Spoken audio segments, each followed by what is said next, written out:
Bonjour à vous, bonjour Johanna. Bonjour Bernard, bonjour à vous. Et toujours dans ce nouveau concept de Plein l'ado qui consiste à essayer de donner des éléments de réponse à vos nombreuses questions, à vous les auditeurs. Et toujours Johanna qui est là pour représenter les papas et les mamans qui doivent gérer des adolescents. Et qui galèrent, c'est le cas de le dire, parce qu'aujourd'hui je voudrais parler d'un sujet qui est vraiment galère, c'est les ados colocs.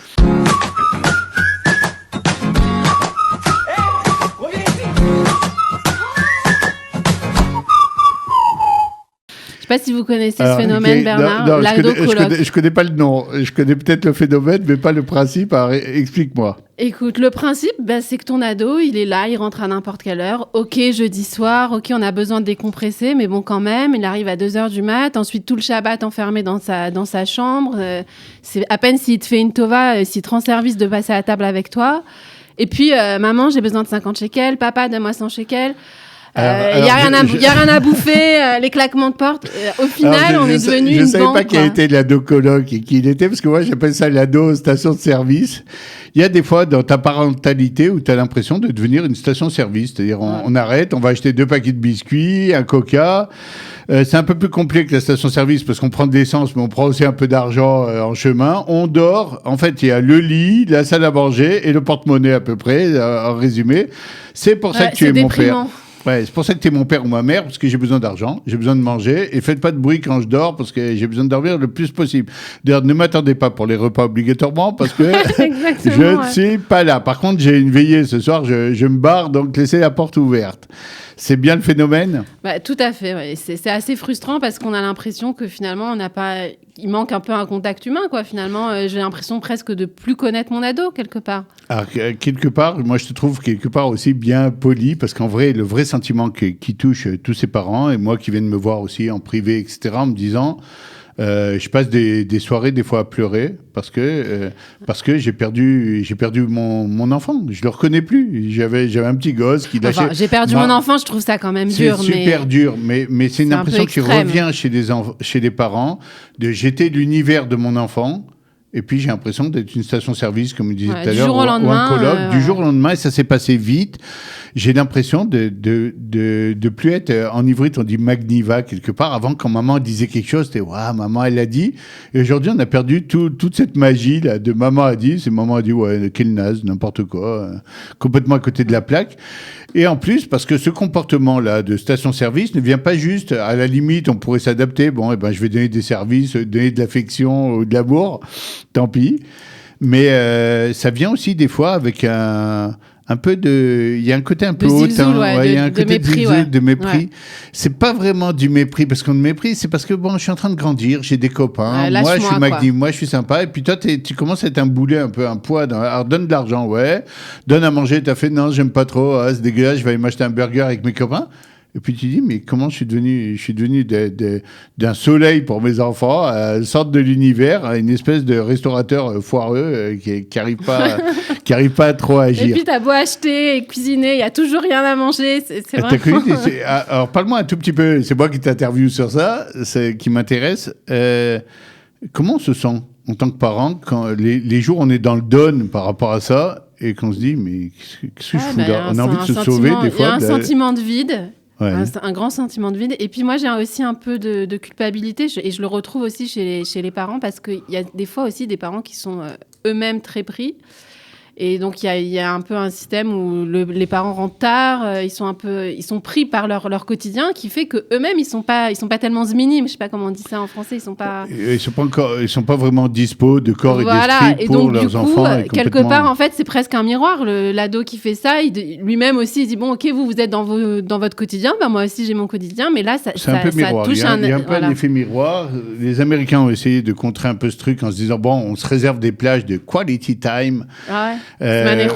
Zman Echut. Moi, j'appelais ça Pinat Kef. Voilà, ou quand même, on essaye de garder un contact, au moins un quart d'heure, une demi-heure qui ressemble à ce qu'il y avait avant.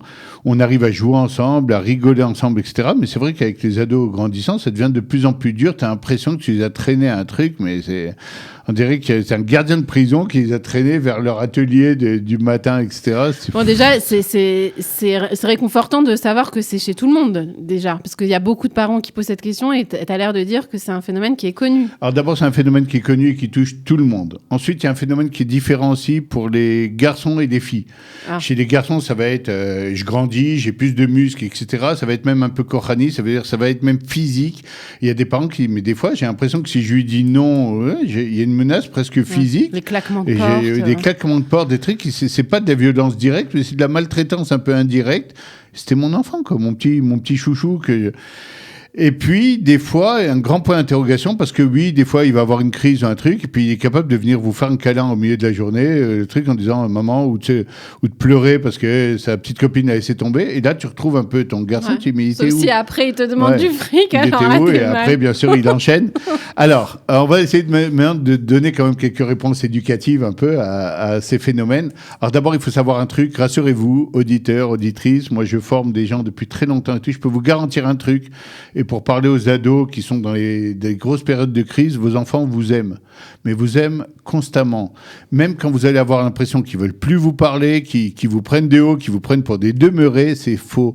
Vos enfants ont besoin de vous, ils se sont construits autour de votre personnalité et c'est super important. Il faut pas l'oublier. Johanna, même dans les moments de down, vraiment, où on se regarde, on dit mais j'ai envie de me sauver d'ici. Je suis dans le mauvais film, quoi. J'ai envie de prendre 2 semaines de vacances et qu'ils aillent manger tout seuls et se débrouiller et tout. Mais on a l'impression des fois, effectivement, que ce phénomène-là fait que c'est un rapport aussi avec l'affectif. C'est-à-dire, est-ce qu'on m'aime pas moins ? Est-ce que je suis pas moins central ? Non. En fait, c'est quelque part, c'est plus superficiel que ça a l'air. Ce sentiment-là, c'est dans le développement de l'ado. L'ado a besoin de ça. Il faut bien le comprendre, c'est un point qu'on va préciser. C'est plus superficiel que ça a l'air, qu'est-ce que tu veux dire ? C'est moins grave. C'est moins grave. Les dégâts c'est moins profond. C'est moins profond. Les dégâts sont plus superficiels. On a l'impression que c'est un énorme changement, mais le changement, il est surtout dans le corps de l'ado, il est dans son esprit, il réfléchit mieux, il a plus de capacités intellectuelles, ça fait partie de son développement, et plus de capacités physiques. Il a besoin de commencer aussi le phénomène qui va faire qu'il va pouvoir se séparer de ses parents. Vous savez qu'une fusée qui décolle pour échapper à l'attraction terrestre, elle doit mettre la gomme. Et bien, des fois, il va avoir des réactions et des façons d'être trop fortes.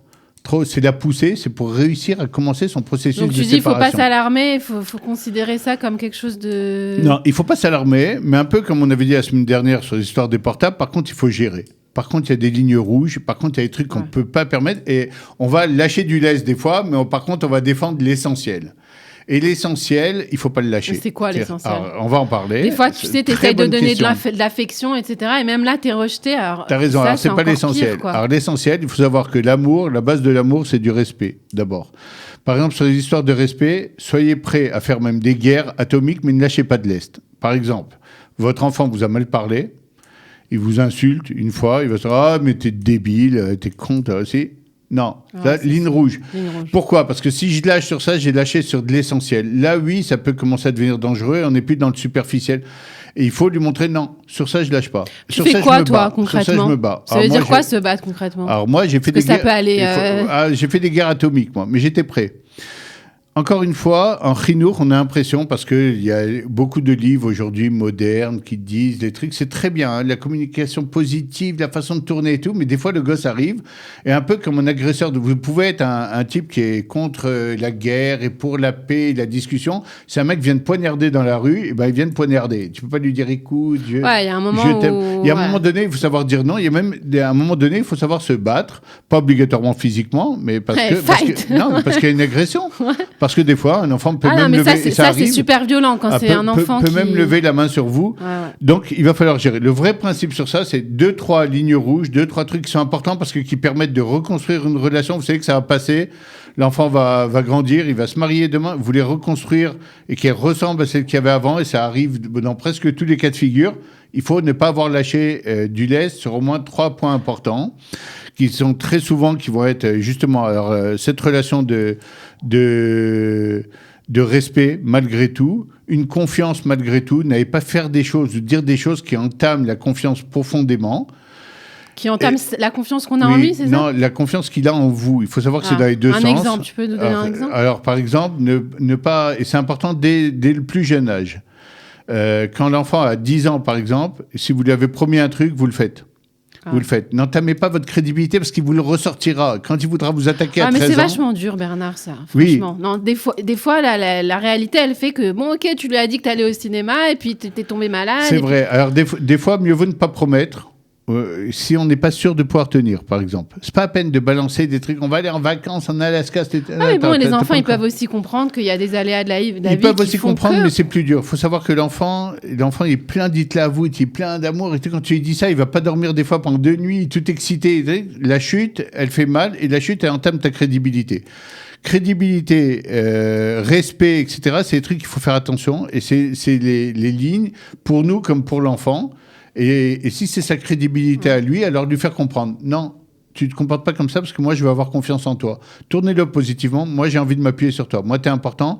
Donc, tu fais pas des coups où tu dis que tu es là à minuit et tu viens pas parce que moi, j'ai envie d'avoir confiance en toi et c'est important. C'est des trucs qui vont vous permettre de retrouver votre enfant après cette période difficile pour lui et d'avoir un enfant qui soit plus un enfant colloque, mais un enfant aussi impliqué. Et c'est pas évident parce que si on fait quelques petites fautes en chemin qu'on n'a pas vu, qu'on a été un peu débordé des fois et qu'on n'a pas fait ce qu'il fallait, eh ben l'enfant va trouver toutes les petites failles pour essayer de rentrer. Donc la crédibilité de l'ado en fait, c'est-à-dire le responsabiliser le responsabiliser, le pousser, insister pour qu'il prenne ses responsabilités et la sienne propre, rester un parent qui a une seule parole, qui, quand il dit un truc, il le fait, qui est crédible, sur lequel on peut s'appuyer, qui est présent. Et c'est un truc que votre ado vous remerciera dans quelques années, quand la crise sera un peu passée, en vous disant que tu étais quand même vachement là, vachement présent. Donc en fait, tu dis, il faut respirer d'abord, je pense, parce qu'il faut attendre. Tu dis que c'est quelque chose qui doit passer, quoi. Il faut savoir ne pas faire la bagarre des fois le soir quand vous êtes crevé, attendre le matin, la remettre. Et des fois, vous allez vous apercevoir que vous n'avez pas besoin de la faire obligatoirement. Et surtout, rester un parent. Même dans les situations où tu es déstabilisé, où on essaie de casser la statue. Un parent bienveillant, mais qui demande, qui exige du respect, de la responsabilité. Qui veut du respect, qui enseigne, qui continue à enseigner des valeurs et tout, même dans les périodes de tempête. C'est le truc le plus important. Merci beaucoup, Bernard, pour ce conseil. Merci pour toi d'avoir été avec nous. À très bientôt. Au revoir.